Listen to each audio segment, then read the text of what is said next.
The Little Ways of Saint Therese. Through what she did and wrote, she showed how, in the daily business of life, we can make sure that we are advancing along the path of perfection. She called it the little ways of spiritual childhood.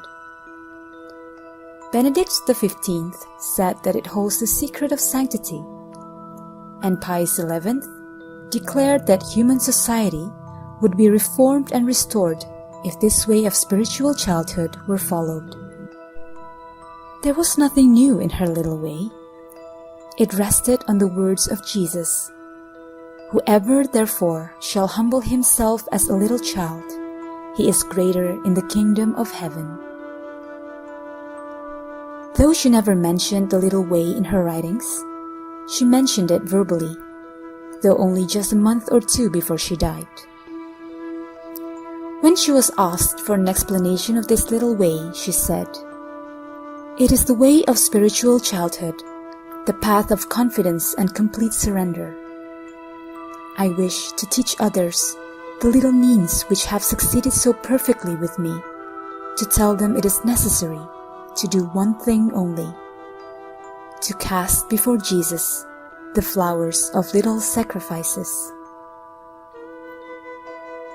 When she was asked what she meant when she said we must keep like a child before God, she said, "It is recognizing our own nothingness and expecting everything from the goodness of God, just as the little child looks at his father for everything."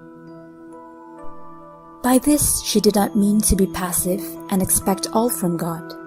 It means worrying about nothing, not even about gaining spiritual riches. Even poor people always give a little child what he needs.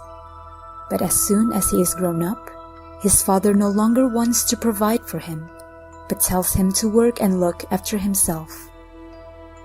She never wanted to grow up, as she felt herself incapable of earning eternal life by herself alone. Remaining always a child does not mean being childish, but it means never attributing to ourselves the virtues we possess in the belief that we ourselves are capable of anything. We must recognize that God puts this treasure of virtue in the hand of his little child for him to use when he needs it, but it remains God's treasure.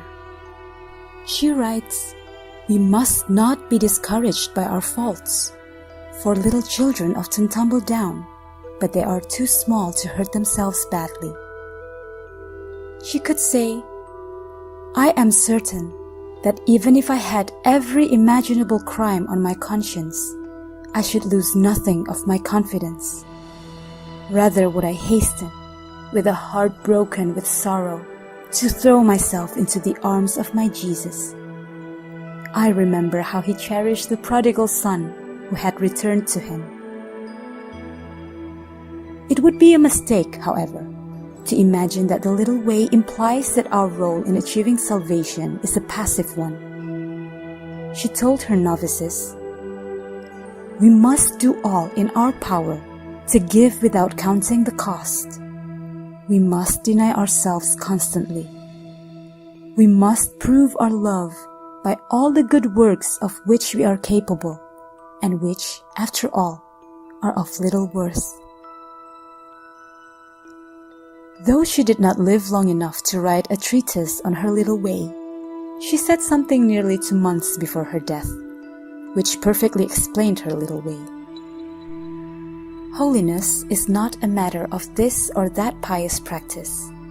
It consists of a disposition of arms of God, being aware of our weaknesses, yet boldly confident in the goodness of our Father. Can we also be like her? Though she wanted to be a simple, ordinary nun, she was firm on one thing. Before entering the order, she wrote to her sister Pauline, "I want to be a saint." All what she thought, said, and did were directed towards the achievement of this aim. It was to achieve this end that she developed her own little way. Today, if we are ready to take up her little way, we too can march towards holiness.